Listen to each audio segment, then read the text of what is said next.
প্রিয় দর্শক, কেমন আছেন সবাই? আশা করি আল্লাহর রহমতে অনেক ভালো আছেন। আজকে আমি আপনাদেরকে দেখাবো কিভাবে ইজিপি সিস্টেমে নোয়া রিসিভ করতে হয়। তো চলুন কথা বাড়িয়ে কাজে চলে যাই। প্রথমে আমরা ইজিপি ওয়েবসাইটে যাব। ইজিপি ওয়েবসাইটে যাওয়ার পরে আপনার যে নির্দিষ্ট টেন্ডার আইডি রয়েছে সেই টেন্ডার আইডিতে আপনি লগ ইন করবেন। এইখানে ইমেল অ্যাড্রেস এবং এখানে আপনার গোপন পাসওয়ার্ডটি দিয়ে আপনি লগ ইন অপশনে ক্লিক করবেন। লগ ইন হওয়ার পরে এখানে আপনি ওকে দিয়ে দিবেন। এটা বাই ডিফল্ট থাকে 30 জুন পর্যন্ত। যারা টেন্ডার ডাটাবেস এখন এন্ট্রি দেননি তাদের জন্য এটা ওকে দিয়ে দিবেন। ওকে দিয়ে দেওয়ার পরে আমি ইনবক্স চেক করছি। ইনবক্সে চেক করে দেখা যাচ্ছে যে এখানে আমার একটি নোয়া পাঠিয়েছে, নোটিফিকেশন অফ অ্যাওয়ার্ড। আমি এই নোটিফিকেশন অফ অ্যাওয়ার্ডে ক্লিক করে আমার টেন্ডার আইডিটি নিয়ে নিচ্ছি। যেহেতু মাই টেন্ডারে আমার অনেকগুলো টেন্ডার রয়েছে, টেন্ডার আইডিটি নিয়ে আমি টেন্ডার থেকে মাই টেন্ডারে চলে গেলাম। মাই টেন্ডারে গিয়ে আমি টেন্ডার আইডি দিয়ে সার্চ দিব।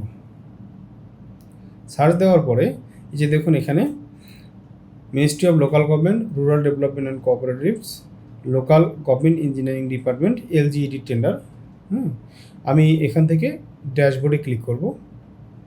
ড্যাশবোর্ডে ক্লিক করার পরে এই যে নোয়া অপশনটি রয়েছে, নোটিফিকেশন অফ অ্যাওয়ার্ড, নোয়াতে ক্লিক করব। নোয়াতে ক্লিক করার পরে দেখেন এখানে ডিটেলস রয়েছে। আমার কন্ট্যাক্ট অ্যামাউন্ট হচ্ছে 3,87,985.700 টাকা। নোয়া আমাকে পাঠিয়েছে 4 জুন 2026 এবং অ্যাসেপ্ট 4 জুন 2026। বলে রাখা ভালো যে এখন নোয়া কিন্তু অটোমেটিক্যালি রিসিভ হয়ে যায়, ঠিক আছে?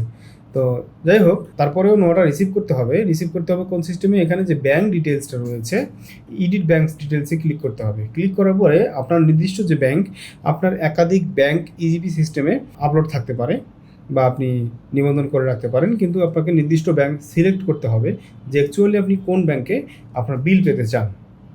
কারণ এখন ধীরে ধীরে বাংলাদেশ সরকার অনেকগুলো প্রতিষ্ঠান EFT সিস্টেমের মাধ্যমে পেমেন্ট করে থাকে এবং ভবিষ্যতে 100% EFT পেমেন্টের মাধ্যমে চলে যাবে আর কি। তো সেই জন্যই এখন এখানে ব্যাংক নিবন্ধন করার অপশন রয়েছে। তো আমি আগে থেকেই 2টা ব্যাংক সিলেক্ট করে রেখেছিলাম। আমরা এই অ্যাকাউন্টে আমার পেমেন্ট নিতে চাই, এই জন্য আমি এটার নামটা সিলেক্ট করলাম। আমি আগে থেকেই জানতাম যে আমার এই নামে কোন ব্যাংক রয়েছে দ্বিতীয় নামে, এবং প্রথমটাতে আমার রয়েছে রূপালী ব্যাংক। আমি NRB কমার্শিয়াল ব্যাংক লিমিটেডে আমার পেমেন্টটা নিতে চাই। আর তারপরে দেখুন এখানে আরও বেশ কিছু ইনফরমেশন রয়েছে। এই ইনফরমেশনগুলো হলো Swift code, branch address, telephone number, email address, witness name and witness address. তো এই বিষয়গুলো আপনারা আগে থেকেই একটা ওয়ার্কশিটে সেভ রাখতে পারেন অথবা লিখেও দিতে পারেন। আমি নোট করে রেখেছি, আমি এখান থেকে দিয়ে দিচ্ছি। আমার সেভ করা ছিল, পূর্বে আমি নোয়া রিসিভ করেছি, সেই জন্য এখান থেকে আমি সুইফট কোডটা দিয়ে দিচ্ছি।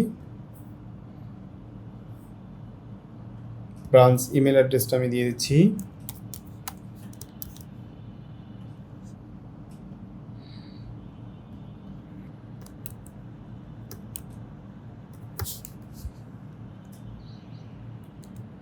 মিস্টার মাহমুদ, অ্যাড্রেস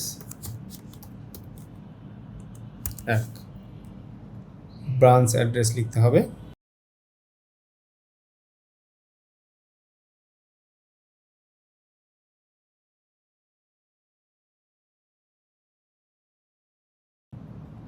তো মোটামুটি আমাদের সবগুলো কমপ্লিট।